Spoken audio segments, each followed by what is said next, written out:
Aux dernières nouvelles, voici ce que le président américain Donald Trump a à dire après la violation de l'accord de cessez-le-feu entre les deux parties en guerre, lesquels sont Israël et l'Iran. En effet, après les frappes létales menées par les forces armées américaines sur les sites d'enrichissement nucléaire iraniens, Fordo, Natanz et Esfahan, avec l'usage des B-2 Spirit transporteurs des bunkers boosters GBU-57, l'Iran a répliqué avec l'envoi de 6 missiles balistiques au Qatar, dans l'EAU, les Émirats arabes unis, où se trouve la plus grande base américaine de la région, nommée Al-Udeid. Mais les reportages venant de la région suggèrent que les deux côtés s'accusent mutuellement d'avoir violé le cessez-le-feu. Je pense qu'ils ont tous les deux violé cet accord de cessez-le-feu. Je ne sais pas s'ils l'ont fait intentionnellement parce qu'ils ne pouvaient pas contrôler tout le monde. Je n'ai pas aimé le fait qu'Israël y aille ce matin. Je n'ai pas du tout aimé.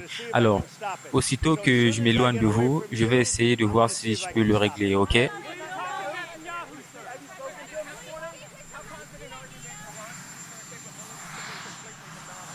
Je pense que ça a été complètement démoli. Je pense que la raison pour laquelle nous sommes ici, c'est que ces pilotes de B2 ont fait un travail incroyable. Et vous savez, les fake news et CNN en particulier, ils essaient de dire, oh oui, on est d'accord que ça a été détruit, mais peut-être pas aussi autant détruit.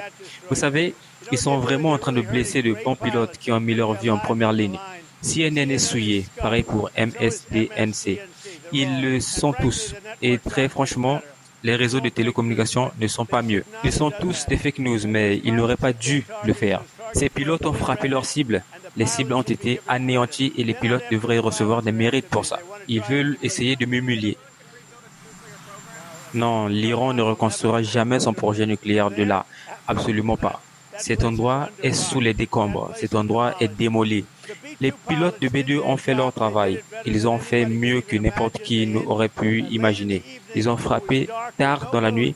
Il faisait sombre. Il n'y avait pas de lune. Et ils ont frappé ces cibles avec toutes les choses qu'il y avait dedans. Cet endroit est parti, mais quand je vois CNN, ils essaient de juste dire, oh ok, peut-être que ce n'était pas aussi démoli que ça. Mais si tu vois bien les perforations, cet endroit est parti en fait. Et je pense que CNN devrait s'excuser auprès des pilotes de B2. Je pense que MSDSC doit s'excuser. Je pense que ces personnes sont de vrais losers. Vous êtes de vrais losers. Vous êtes de vrais losers sans trip. Je le dis à CNN parce que je l'ai vu. J'ai pas le choix, je dois voir ces ordures parce que ce sont tous des fake news. Mais je pense que CNN est un groupe de personnes sans trip. Et les personnes qui croient en ça ne savent pas que ça a été vendu plusieurs fois. Mais les personnes qui y croient devraient avoir honte. L'homme appelé Brian Robert, il est une honte, faible et pathétique.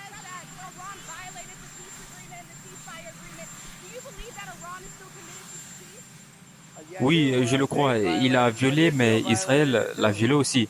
Israël, aussitôt que nous avons conclu le deal, ils sont venus et lâché un chargement de bombes, le genre que je n'ai jamais vu auparavant. Le plus grand chargement que nous aurions pu voir. Je ne suis pas content avec Israël. Vous savez, quand je dis, oh, ok, maintenant, vous avez 12 heures, tu n'es pas censé y aller à la première heure et lâcher tout le contenu de bombes que tu as sur les autres. Alors, je ne suis pas content d'eux. Je ne suis pas content avec l'Iran non plus. Mais je suis vraiment mécontent de Israël. Cette roquette qu'ils ont tirée, peut-être par erreur, parce que ça n'a pas atterri. Vous savez, à la base, nous avons deux pays qui se battent depuis tellement longtemps qu'ils ne savent pas quelle merde ils sont en train de faire. Vous comprenez ça?